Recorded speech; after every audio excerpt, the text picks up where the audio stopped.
Hi, I'm Cinda Sells, and welcome to this episode of Cinda Tells TV. You know, as broker-owner of the Cinda Sells Real Estate Group and over 20 years of experience, I've helped thousands of people buy, sell, and invest in real estate. So as you watch this informational video, if you find that you have more questions or you'd like a personal consultation regarding your real estate needs, please call me at 816-600-7355 and I will be happy to help you. So now, let's take a look.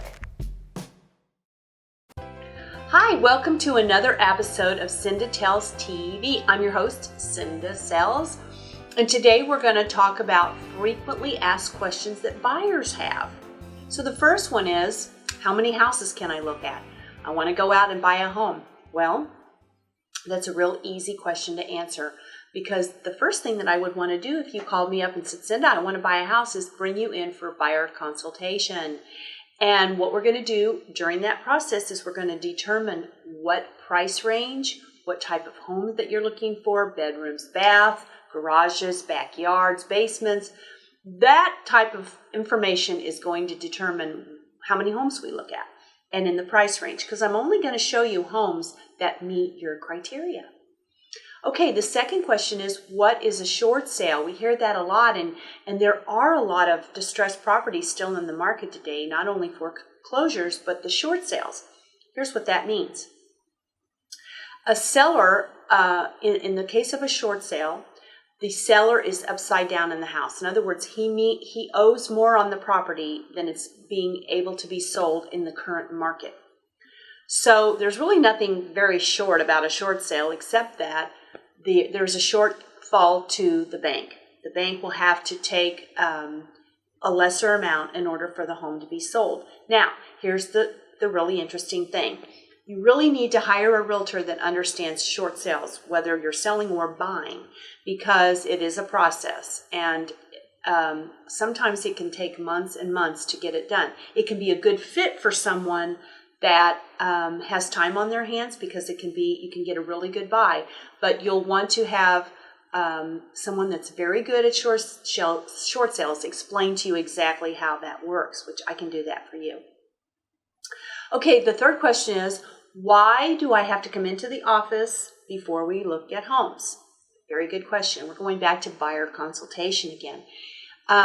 It's always a good idea to be prepared to know what you're going to look at. We don't want to go out just looking at homes that we know we can't afford. That would be a disappointment for you if you were looking at homes that you couldn't, and then you found out that if you were looking at homes that were 200 and you could only qualify for 150, you'd be very disappointed. So during that period of time in the consultation, again, we're going to talk about what it is exactly that you're wanting, what it is exactly that you can afford.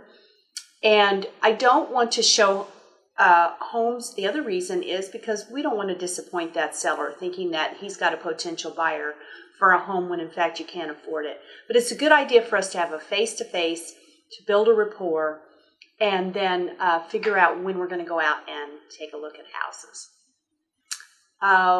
What is an appraisal? An appraisal is what the banks use to determine value and to protect their investment, because when they make a loan to you, they want to know that house is worth what they are loaning you on and what you are paying for it. So it's a process. Again, they hire an independent person that comes out and pulls comparables, looks for information to support the purchase price that we've agreed on with the seller. Do I have to have an inspection? I would say absolutely yes, and here's why. Unless you're an inspector yourself, you need to hire a professional to come out and take a look at the home to make sure that you know if there are things that are wrong with it. There's no home that's perfect, and there's going to be things that they're going to find. Electrical issues, maybe plumbing issues. It may have roof issues, or may have no issues that are very serious, but this is information that you need to be aware of when you own a home. What is a HUD statement? Okay, we as realtors, we throw out the lingo of a HUD-1, a closing statement, and here's what that means. When we go to close, in other words, when you purchase the home and you sign the paperwork to purchase the home, you will be given a HUD-1 statement. And this is simply a statement that outlines all of the costs of the transaction. And on there, you'll see the closing costs, anything that has to do with the transaction, your interest rate, all that information. So it's disclosed to you exactly what it is that you are paying for this and what it's costing you. And this is something you'll need when you go to do your taxes as well the first year. How do I know I'm getting the best deal? I get buyers that ask me that all the time. Well, you hire a professional realtor that knows the market, knows pricing. So when you're going out and you're looking at properties, she can advise you. Another thing is just the experience of condition. It's easy for me to look around a home and see things that I think that are wrong with it. Not that we want to pick it apart, but that you need to be aware of. If there are going to be costs that are going to be more than you had assumed that you were going to have to pay, you need to be aware of those things. And then when we make our offer, we make that based on what we see. So that's just about it for today. But if you have other questions that you would like to have answered, I will be happy to do that. You can visit us on our website at cindasales.com, or you can always call me at 816-600-7355. I'll be looking forward to hearing from you.